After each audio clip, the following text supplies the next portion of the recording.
ये कहानी है आज से 20,000 साल पहले की, जब इंसान जिंदा रहने के लिए जानवरों का शिकार करता था या फिर उनका शिकार बन जाता था। और ये आदिवासी भी इन जंगली भेड़ों का शिकार करने आते हैं। और यह है इन आदिवासियों का सरदार जिसका नाम टो है, और यह है सरदार का बेटा जिसका नाम केड़ा है। और मौका देकर ये आदिवासी इन भेड़ों पर हमला कर देते हैं और भेड़े डरने की बजाय इन आदिवासियों को मारने उनकी ओर बढ़ती है। तभी सारे आदिवासी रास्ते के बीच में भाला मार देते हैं, जिससे डर के मारे भेड़े खाई की ओर जाती है और एक एक करके कई भेड़े खाई में गिर जाती है और कुछ वापस आदिवासियों की ओर भागती है और एक भेड़ केड़ा पर हमला कर देती है। इतना ही नहीं, वो भेड़ वापस केड़ा पर हमला करके उसे खाई की ओर ले जाती है और टो अपने बेटे को बचाने की पूरी कोशिश करता है, यहाँ तक कि भेड़ को भाला भी मार देता है। लेकिन भेड़ बिना रुके केड़ा को खाई की ओर उछाल देती है। तभी सीन चेंज होता है और हमें एक सप्ताह पहले का समय दिखाया जाता है, जहाँ ये पांचों लड़के पत्थर से चक्कू जैसा धारदार हथियार बना रहे थे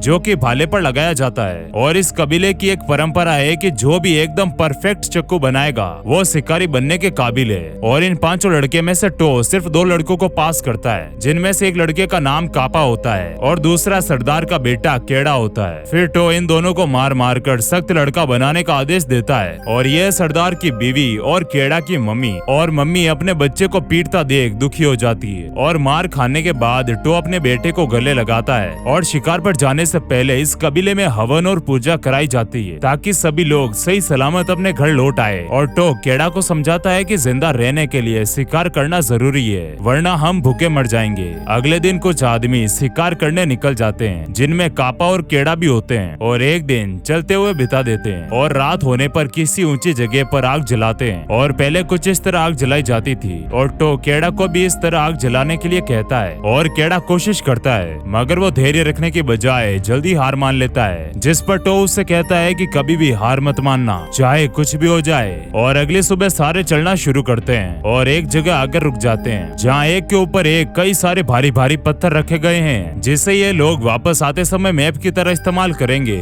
और वहाँ कुछ दूसरे कबीले के शिकारी भी आते हैं, जिनका सरदार टो दोस्त होता है। और हर साल ये लोग साथ मिलकर शिकार करते हैं ताकि काम आसान हो जाए। और इनके सरदार का नाम एक्सी होता है। और 2 दिन सफर करने के बाद रात में टो का एक आदमी जिसका नाम सिग्मा है, वो एक भेड़ का शिकार करता है, मगर यह भेड़ पूरी तरह मरी नहीं थी, जिस पर टो इसे मारने का काम केड़ा को देता है। मगर केड़ा इस भेड़ को मार नहीं पाता, क्योंकि इसका मानना था कि जिंदा रहने के लिए दूसरे जीवों को मारना जरूरी नहीं है। लेकिन टो चाहता है कि केड़ा सबसे खतरनाक शिकारी बने। फिर सभी भेड़ को पकाकर खाते हैं। तभी एक शेर कापा को उठाकर ले जाता है और उसे मार कर खा जाता है। कहा था ना, या तो शिकार करेंगे या फिर शिकार बन जाएंगे। और अगले दिन सभी कापा को श्रद्धांजलि देते हैं और इनके कबीले में एक पत्थर पर निशान बनाकर श्रद्धांजलि दी जाती है। और कई झरने, नदियां, पहाड़ पार करने के बाद एक दिन उन्हें एक जगह भेड़ों का गोबर दिखाई देता है। और टो समझ जाता है कि बहुत सारी भेड़ें आसपास हैं और सभी गोबर अपने चेहरे पर लगा लेते हैं ताकि भेड़ों को इंसानी स्मेल ना आए। और ये वही सीन है जिसे हमने कहानी की शुरुआत में देखा था कि ये आदिवासी भेड़ों पर हमला करते हैं और भेड़ खाई में गिर जाती है, जिनमें से एक भेड़ केड़ा पर हमला कर देती है और उसे घसीटते हुए खाई की ओर उछाल देती है। और एक शिकारी शिकार बन जाता है और सभी लोग खाई की ओर जाते हैं, जहां हम देखते हैं कि केड़ा खाई में लटका हुआ है और केड़ा का हाथ फिसल जाता है और पत्थरों से टकराता हुआ एक पत्थर पर गिर जाता है और शायद मर जाता है। और टो केड़ा को बचाने नीचे जाता है, मगर सिग्मा अपने सरदार को मरता नहीं देख सकता, क्योंकि इन सभी को घर पहुंचाने की जिम्मेदारी एक सरदार की होती है। जिसके कुछ देर बाद सभी लोग खाई में जाते हैं, जहाँ कुछ भेड़े मरी हुई है, और दूसरे कबीले वाले आधी भेड़े लेकर अपने घर चले जाते हैं। मगर टो अभी भी वहीं अपने बेटे का शोक मना रहा है। और रात होने के बाद सिग्मा टो के पास जाता है और उसे समझाता है कि केड़ा मर चुका है, अब हमें घर लौट जाना चाहिए, क्योंकि ठंड का मौसम आए उससे पहले हमें घर पहुंचना होगा,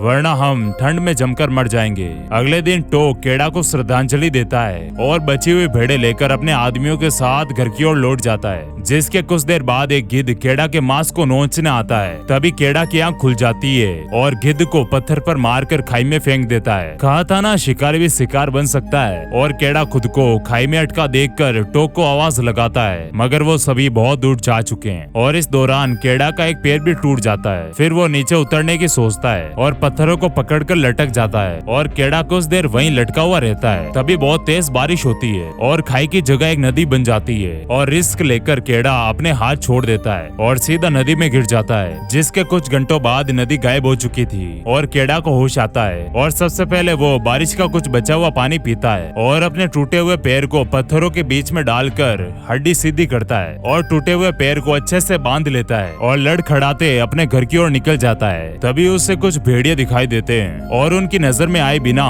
वो वहाँ से भागकर एक पेड़ के ऊपर चढ़ जाता है और एक रात वहीं आराम करता है और अगले दिन नदी से पानी भर लेता है और जिंदा रहने के लिए मजबूरन लट्टों को खाता है। तभी वहाँ कुछ भेड़िए आ जाते हैं और केड़ा पेड़ की ओर भागता है और ऊपर चढ़ने की कोशिश करता है। इतने में एक भेड़िया उसे नीचे खींच लेता है और केड़ा उसे घायल करके पेड़ पर चढ़ जाता है और घाव इतना गहरा था कि वो भेड़िया वहीं गिर जाता है और बाकी भेड़िए कई घंटों तक वहीं इंतजार करते हैं और घायल भेड़िए को वहीं मरने के लिए छोड़कर चले जाते हैं और यहाँ भी एक शिकारी शिकार बन जाता है। और अगली सुबह केड़ा अपने बचाव के लिए एक भाला तैयार करता है और पेड़ से उतरकर उस घायल भेड़िए के पास जाता है और उसे मारने के लिए भाला उठाता है, मगर घायल भेड़िए को देखकर केड़ा को उस पर दया आ जाती है और उसे छोड़ देता है। फिर वो एक रस्सी से भेड़िए का मुंह बांधकर उसे उठाकर नदी के पास ले जाता है और उसके घाव को पानी से साफ करता है। तभी दूर केड़ा को कुछ भेड़िए दिखाई देते हैं और केड़ा भेड़िए को लेकर एक सुरक्षित जगह पर आ जाता है और कुछ दिन केड़ा उसी गुफा में भेड़िए के साथ रहता है और छोटे मोटे जानवरों का शिकार करके जिंदा रहता है। इसी बीच धीरे धीरे केड़ा और भेड़िए के बीच दोस्ती हो जाती है और केड़ा इस भेड़िए का नाम एल्फा रखता है और एल्फा एक फीमेल है और अब केड़ा का पैर भी लगभग ठीक हो चुका है। और एक दिन केड़ा एल्फा को वहीं छोड़कर अपने घर की ओर निकल जाता है और एल्फा उसका पीछा करने लगती है और केड़ा उसे अपने साथ आने से रोक नहीं पाता।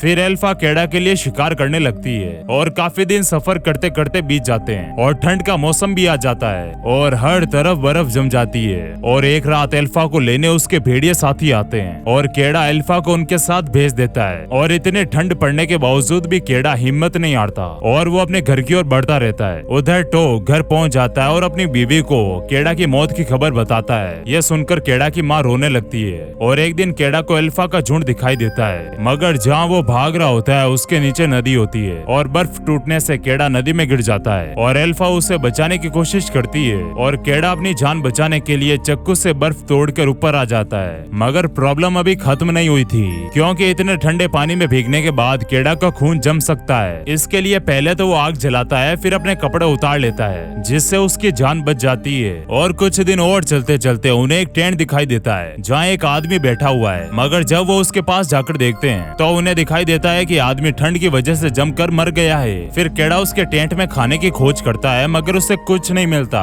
लेकिन वहाँ से उसे एक तीर कमान मिलते हैं। तभी आगे बर्फीला तूफान आ जाता है और पीछे जंगली जानवर इन्हें मारने आगे बढ़ रहे होते हैं और केड़ा और एल्फा अपनी जान बचाने के लिए तूफान का सामना करते हैं और भागते भागते एक गुफा में घुस जाते हैं और जंगली जानवर वहाँ से चले जाते हैं। तभी गुफा से एक शेर निकलता है और केड़ा को मारने आगे बढ़ता है, लेकिन एल्फा केड़ा को बचाने के लिए शेर से भिड़ जाती है और शेर एल्फा को घायल कर देता है और केड़ा उस तीर कमान से शेर को मार देता है और उसे ही पकाकर खाने लगता है और इस बार जंगल का सबसे बड़ा शिकारी शिकार बन जाता है। लेकिन शेर का मांस केड़ा को हजम नहीं होता और यहाँ मरने की बजाय केड़ा और एल्फा आगे बढ़ते रहते हैं। तभी केड़ा को पत्थरों वाला चेक पॉइंट दिखाई देता है, यानी वो घर के बहुत करीब है। और कुछ दिन बाद भूख के मारे एल्फा गिर जाती है, क्योंकि चलने के लिए उसके शरीर में बिल्कुल एनर्जी नहीं होती और केड़ा उसे उठाकर सफर जारी रखता है और बर्फीले पहाड़ों को पार करता हुआ अपने घर आ जाता है, जहाँ सभी केड़ा को देखकर हैरान हो जाते हैं, मगर केड़ा के माता पिता उसे देखकर बहुत खुश होते हैं। फिर एल्फा और केड़ा को घर में गुफा में रखा जाता है, जहाँ एक औरत नोटिस करती है कि एल्फा प्रेग्नेंट है और वहीं एल्फा का एक बच्चा होता है और सभी खुश हो जाते हैं। और अब केड़ा एल्फा के साथ ही रहने लगती है, जिसके अब कई सारे बच्चे हो चुके हैं और ये सर्वाइवल की खतरनाक कहानी यहीं खत्म हो जाती है। तो जल्दी से वीडियो को लाइक करके चैनल को सब्सक्राइब कर दें।